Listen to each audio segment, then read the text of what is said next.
dan cukuplah ayat-ayat Al-Quran, ayat-ayat dari Allah Subhanahu wa ta'ala dan hadis-hadis dari Nabi SAW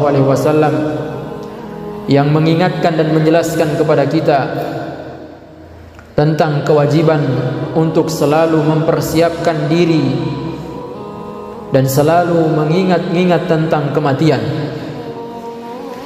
Allah Subhanahu wa ta'ala berfirman di dalam Al-Quran, kullu nafsin dha'iqatul maut wa innama tuwaffawna ujurakum yawmal qiyamah faman zuhziha 'anil nar wa udkhilal jannata faqad faz wa mal hayatud dunya illa mata'ul ghurur.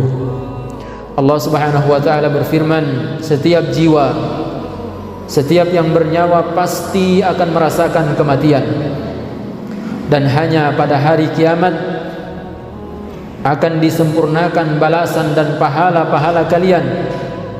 Maka barang siapa yang dibebaskan, yang dijauhkan dari api neraka dan dimasukkan ke dalam surga, maka sungguh dialah orang yang sangat beruntung. Dan tidaklah kehidupan dunia ini melainkan kesenangan yang menipu.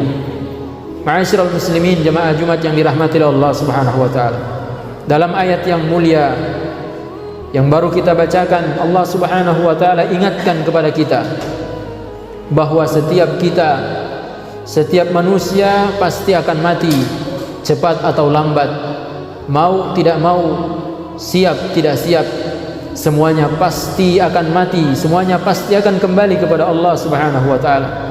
Dan Allah juga mengingatkan di dalam ayat tadi bahwa sesungguhnya setelah kematian ada hari pembalasan, setelah kematian ada hari kebangkitan, setelah kematian ada hari pengadilan.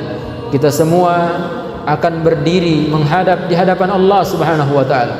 Kita semua akan diperiksa dengan pemeriksaan yang sangat ketat.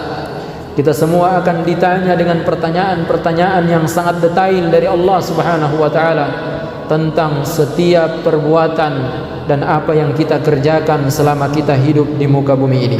Lalu kemudian Allah Subhanahu wa ta'ala juga menjelaskan di dalam ayat tadi bahwasanya orang yang paling berbahagia, orang yang paling sukses dan paling beruntung adalah orang yang ketika hari kiamat dia diselamatkan oleh Allah Subhanahu wa ta'ala dari neraka dan dimasukkan ke dalam surganya Allah Subhanahu wa ta'ala.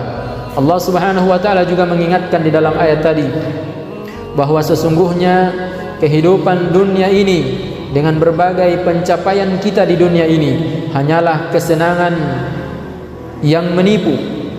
Maka jangan sampai kita tertipu, jangan sampai kita terlena dengan kesenangan dunia sampai kita lupa bahwa kita ini akan mati. Kita akan kembali kepada Allah Subhanahu wa ta'ala dan meninggalkan semuanya di dunia ini.